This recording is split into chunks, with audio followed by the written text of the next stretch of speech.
Humina ng kaunti pero napanatili pa rin ito ang lakas ng hangin na nasa 200 kilometers per hour malapit sa gitna ng mata ng bagyo at may gustiness o pagbugso na tumaas naman sa 300 kilometers per hour. Posibleng magpatumba ang bagyong umpong ng mga puno, electrical posts, mga lumang bahay na gawa sa kahoy at nipa huts. Posible ring magkaroon ng mga pagguho ng lupa. Samantala, bukod sa tropical cyclone warning signals, nagtaas din ang pag-asa ng rainfall warning sa ilang mga probinsya. Red rainfall warning ang nakataas sa Zambales at Bataan. Ang mga lugar na ito ang inaasahang makararanas ng pinakamalakas at pinakamaraming pagbuhos ng ulan.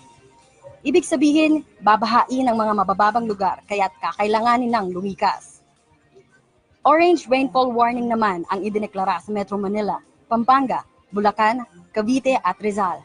Ibig sabihin, may katamtaman hanggang malakas na ulan, kasabay niyan ang banta ng pagbaha sa loob ng 2 oras. Habang yellow warning naman ang nakataas sa Laguna, Batangas at Northern Quezon. Ibig sabihin, may mahinang ulan sa loob ng hanggang 2 oras at posible ang pagbaha. Samantala, posibleng umabot ng hanggang 6 na metro ang taas ng storm surge sa Cagayan at Ilocos Norte.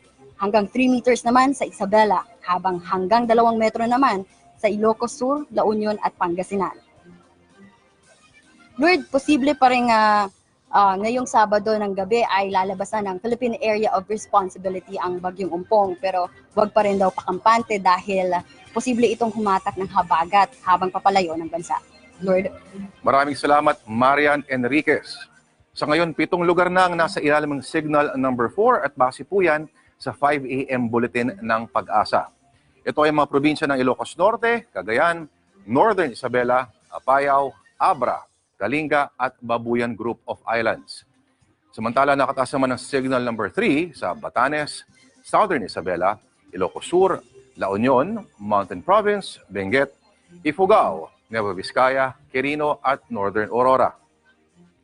Signal number 2 naman sa Pangasinan, Tarlac, Nueva Ecija, Southern Aurora, Zambales, Pampanga, Bulacan, Northern Quezon kasama ang Polillo Islands.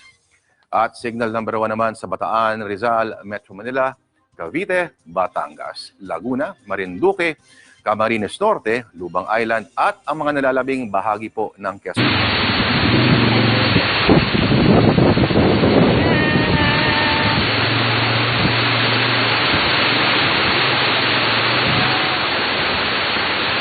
Wala nang biyahe dyan. Tignan mo. Oo. Yan yung durungan. Kita mo bang may sasakyan? Wala. Hindi biyahe yun. Service yun.